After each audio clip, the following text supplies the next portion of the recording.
¿Qué tal? Qué bueno que están con nosotros, señoras y señores, y nos da muchísimo gusto saludar a todas las personas que nos hacen favor de seguirnos a través de Canal 45, desde luego también a través de toda la red de estaciones de radio de Grupo Cadena, tanto en Mexicali como Tijuana y Ensenada, el sur de San Diego, y desde luego también a los amigos que nos hacen favor de acompañarnos en el sur del estado norteamericano de Arizona. Muchísimas gracias por estar con nosotros en una edición más de estas pláticas que hemos venido formulando para ustedes a través de Cadena Deportes. Y el día de hoy, se lo digo sinceramente, estamos verdaderamente de lujo porque tenemos como invitado nada menos y nada más que a Adrián Fernández, una verdadera leyenda del automovilismo en México, a quien agradecemos como siempre que nos regale un ratito de su atención y su tiempo para poder platicar de esto que nos gusta tanto, que es el deporte motor. Adrián, muchísimas gracias por estar con nosotros.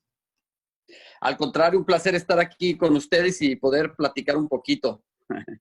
Adrián, yo sé que a veces cuando se llega a alcanzar el éxito al nivel que tú lo conseguiste, a veces es difícil asimilar el hecho de que todo el mundo te veamos así como si fueras un superhéroe o algo por el estilo.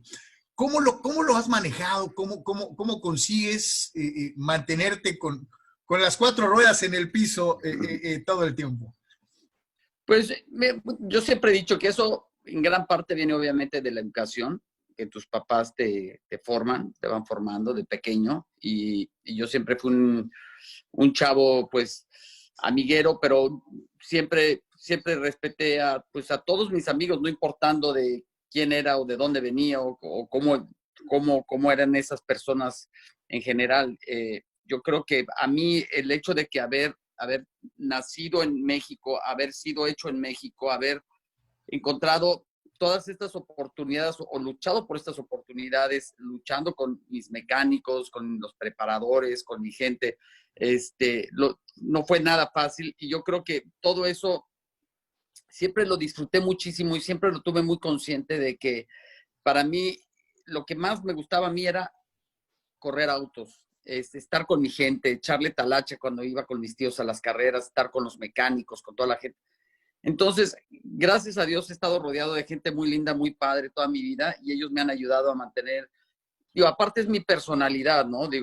Así soy yo, o sea, mucha gente que tú platiques que me conoció de chavo, le dicen, Adrián es el mismo. Yo entiendo por qué la gente me ve distinto, sin embargo, yo siempre le he dicho a los chavos nuevos, a los que están corriendo ahora, entre más éxito tengas, más sencillo sé, porque al final a la gente los vas a tocar de una forma más importante y vas a demostrar que al final todos tenemos las mismas oportunidades y todos somos al final iguales.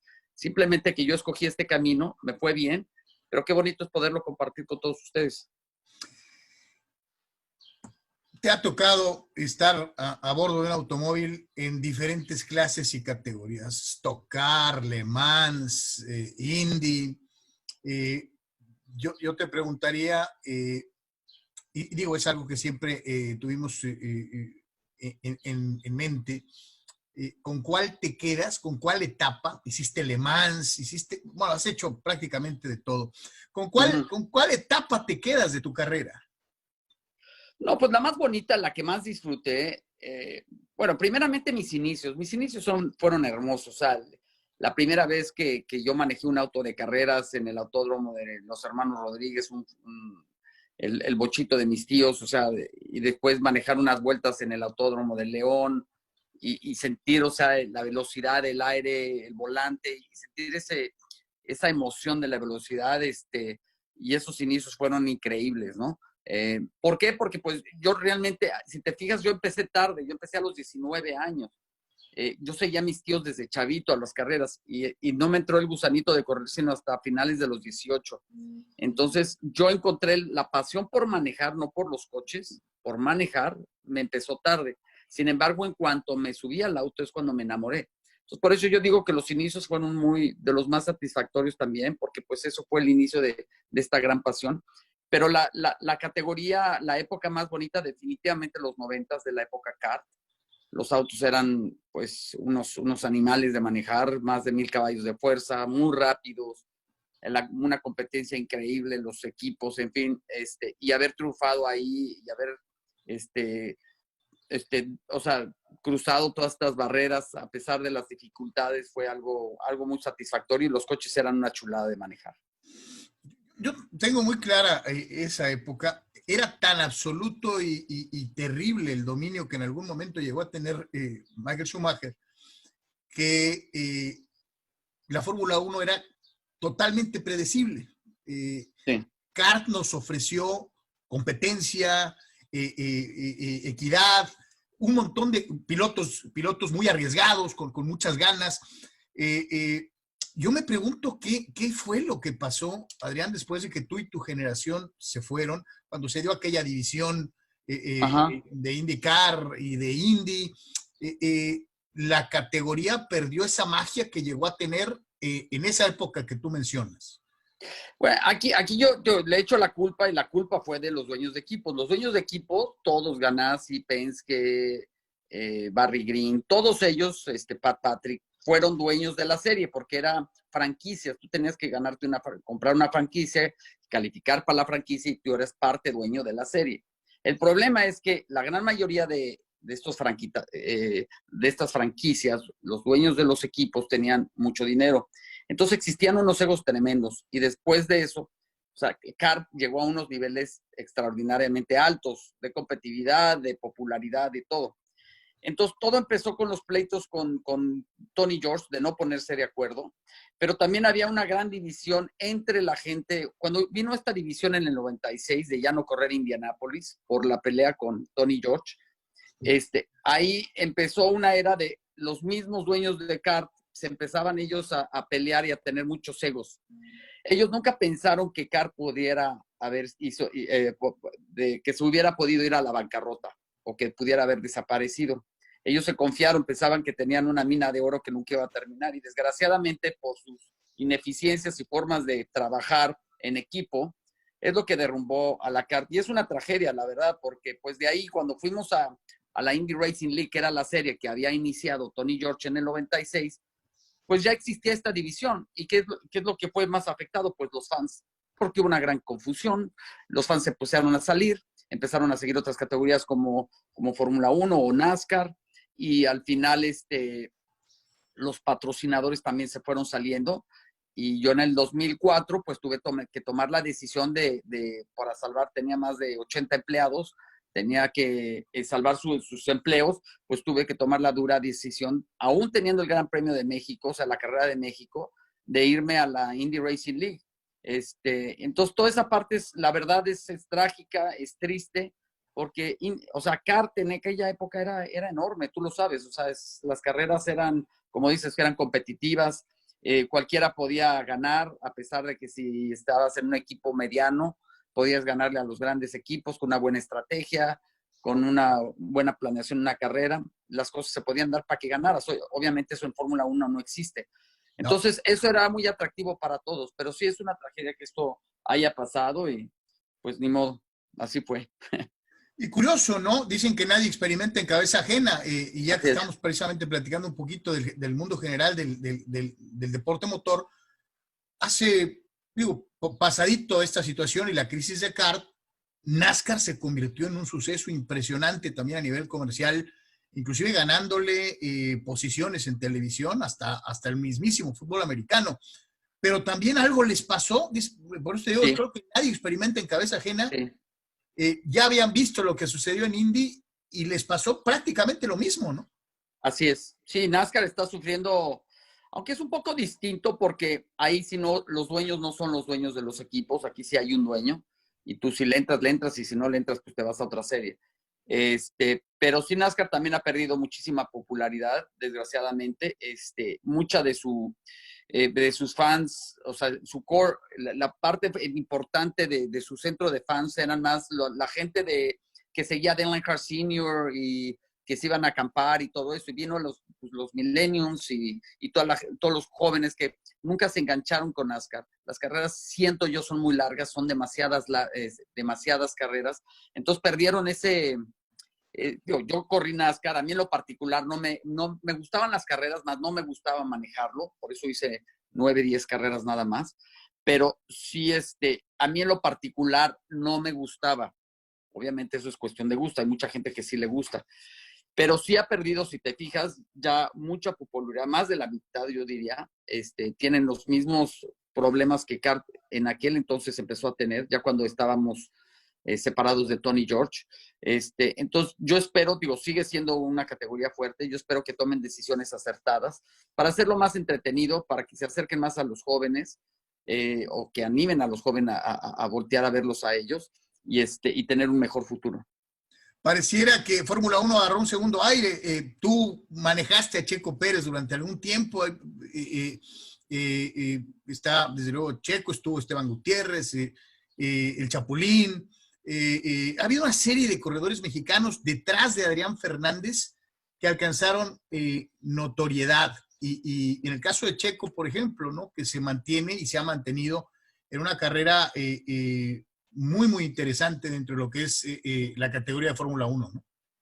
Sí, bueno, es que mira, hubo varias etapas en México, en el automovilismo mexicano, ¿no? Primero, pues obviamente sin los Rodríguez no hubiera nacido esa pasión por el automovilismo en México. Los Rodríguez inyectaron al mexicano con ese amor al automovilismo, desde el presidente, todo el mundo le encantaba las carreras y, en fin, desgraciadamente los perdimos muy pronto. Después hubo un bache vacío, después llegó Rebaque, después estaba José Legarza, Bernardo Jordain, en fin, pero desgraciadamente no hubo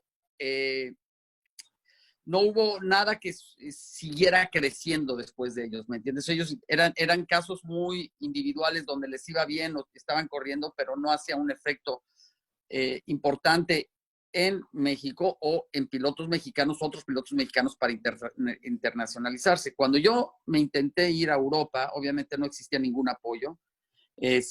Tuve que trabajar de mecánico, tuve que vérmelas muy difícil, por eso mi carrera tomó mucho tiempo. Yo llegué a indicar a los 30 años y mucha gente me dice, ¿por qué? Bueno, en primera empecé tarde, segunda, porque no existían los apoyos. Entonces, con mucho orgullo lo digo, a mí me tocó picar mucha la piedra, me tocó muchos sacrificios y demostrar que sí se podía y que sí se podía enamorar nuevamente al público mexicano y a las empresas para llegar a un nivel internacional y que no solamente fuera yo, sino más pilotos. Y gracias a Dios, pues después de muchos tropiezos y de muchas ganas de salir adelante, fui encontrando patrocinios y marcas que fuimos trabajando juntos con ellos, empezamos a crecer y esto empezó a crecer de tal forma que yo empecé a ayudar también a otros chavos mexicanos como Mario, como Michelle, o sea, que fuéramos más los que estuviéramos en IndyCar. Y eso empezó pues a crecer a tal grado que pues todo el mundo hablaba en los medios de comunicación, tuvimos carreras en México y eso ya dejó una base muy fuerte, no nada más para el automovilismo internacional y sus pilotos, sino para el automovilismo nacional. Y eso fue muy padre porque pues ahora estamos viendo, como tú lo mencionas, pilotos en Fórmula 1, estamos viendo un automovilismo sólido en México. Entonces, todos hemos puesto nuestros granitos de arena en nuestro tiempo. Yo no puedo decir que yo soy el responsable, al contrario, yo digo que yo soy una parte que en esa época fue importante. Sin embargo, si no hubieran sido apoyos de José Legarza, Alfonso Toledano, Gianfranco Cané, los Rodríguez, Michel Jordain, Rebaque, pues nada de esto pasa. Entonces yo soy uno de los eslabones. Obviamente, si alguno de estos eslabones no la hace, pues se truena todo y tenemos que volver a empezar. Entonces yo fui uno de estos eslabones que gracias a Dios se pudo continuar y pues ahora tenemos un automovilismo muy sólido.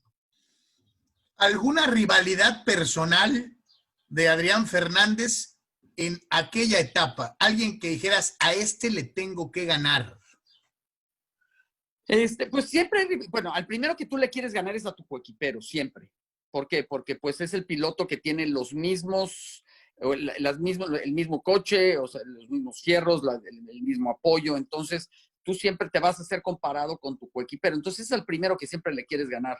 Entonces, cuando yo llegaba en Indy Lights, pues no me tocó porque no tuve coequipero, yo era el único. Entonces, pues ahí era tratar de ganar. Gracias a Dios gané mi primera carrera en Estados Unidos. Llegué a Estados Unidos, corrí un óvalo que nunca había corrido óvalos en un auto muy potente como el Indy Lights y gané mi primera carrera. De ahí brinco a IndyCar y tengo a Alonso Jr. y a Danny Sullivan de coequiperos. Logro calificar varias veces adelante de ellos. Obviamente, pues ellos eran mis personas que yo veía a quienes quería vencer primeramente. Y de ahí pues tuve coequiperos como Scott Pruitt, a Ribeiro, a Moreno, en fin. Y ellos eran las personas que yo siempre tenía antemano, tenía que demostrar que era mejor que ellos o que podía tener mejores resultados.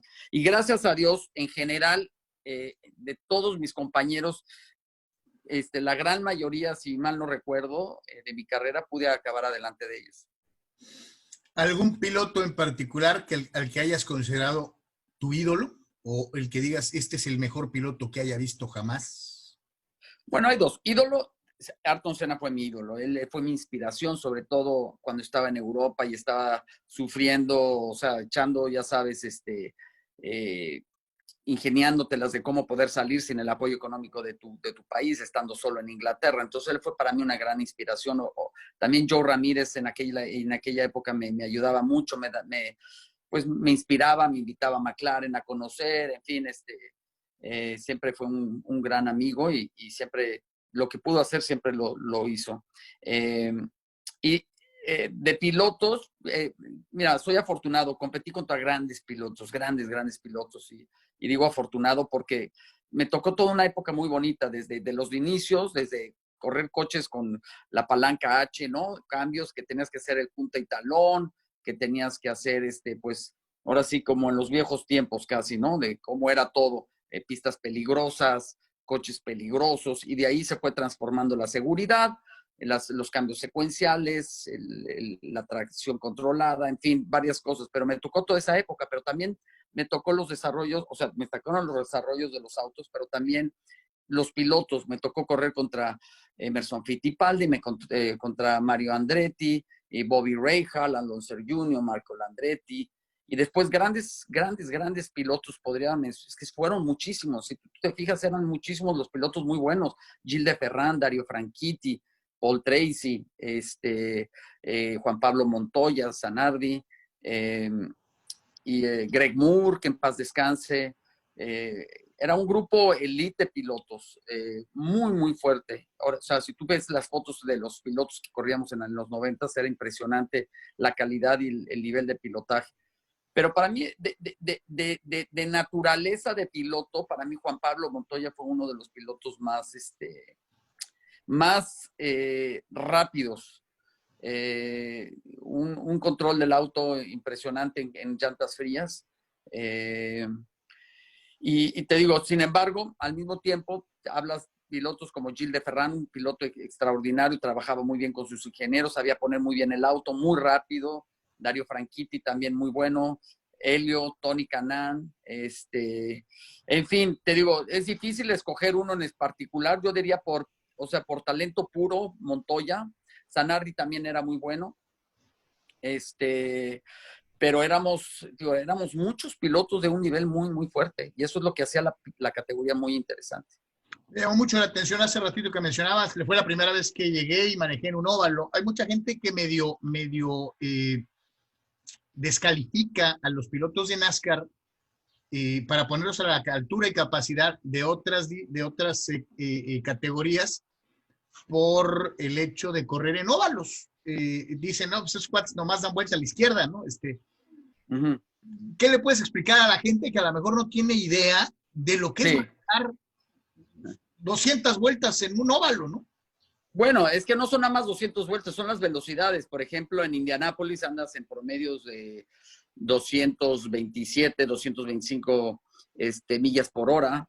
En los óvalos de Fontana estábamos promediando 240 y tantas millas por hora, llegábamos a los 400 kilómetros por hora, drafteándote, o sea, chupándote del aire de los demás.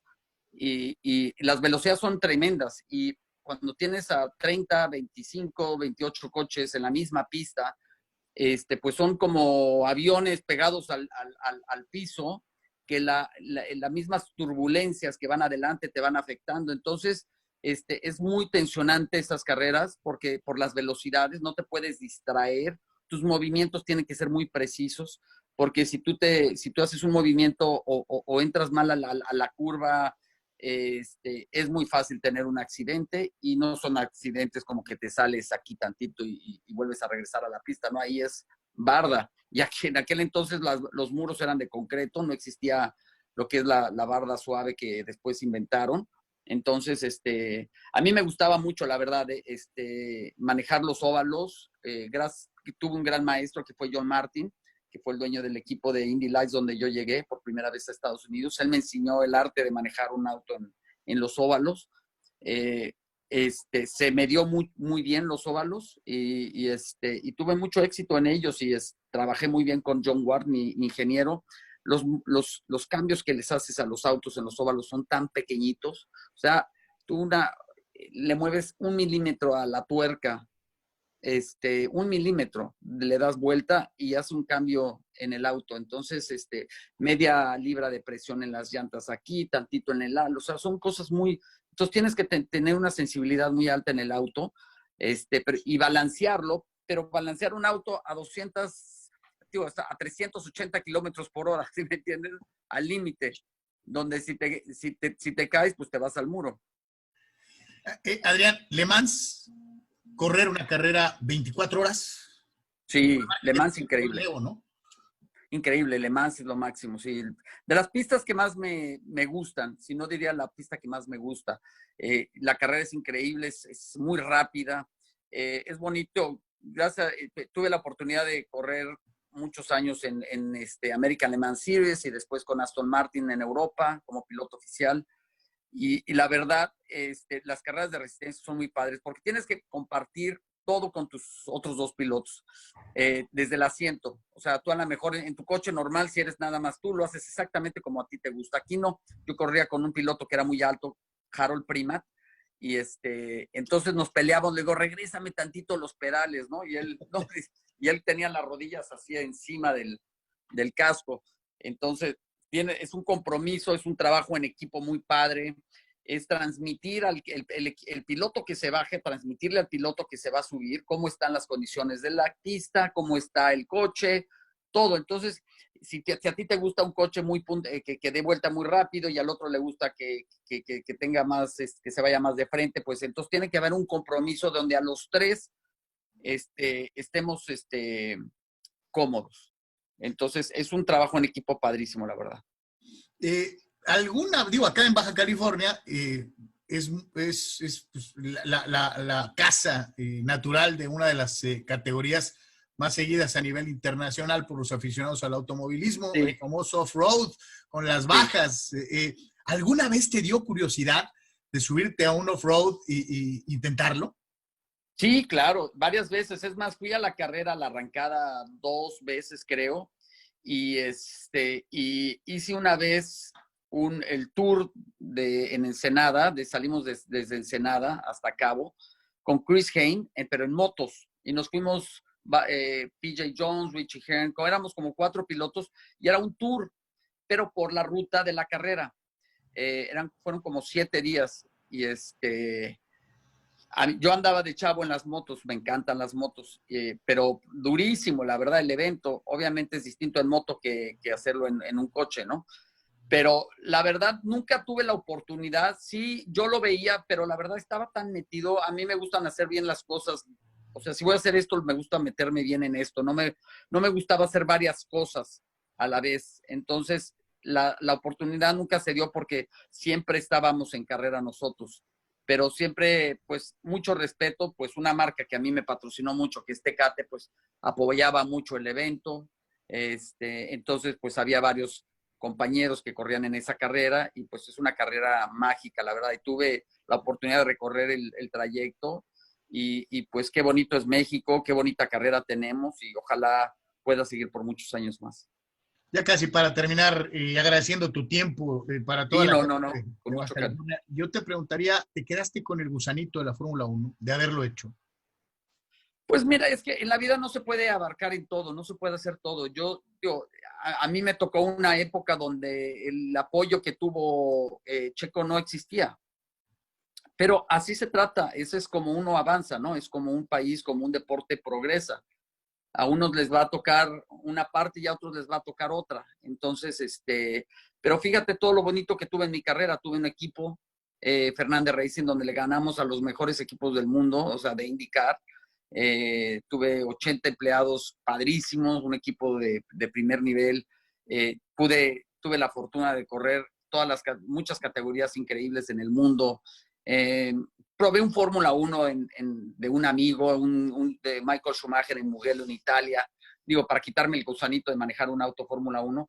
Pero mi etapa de Fórmula 1 pues, no era realista, ya no tenía yo la edad. Tuve un acercamiento con Ken Tyrrell por ahí del 96. Sin embargo, al final decidí que por IndyCar para mí era lo mejor. Ya no tenía la edad, ya tenía yo 36 años, los chavos cada vez llegaban más jóvenes, en fin, esa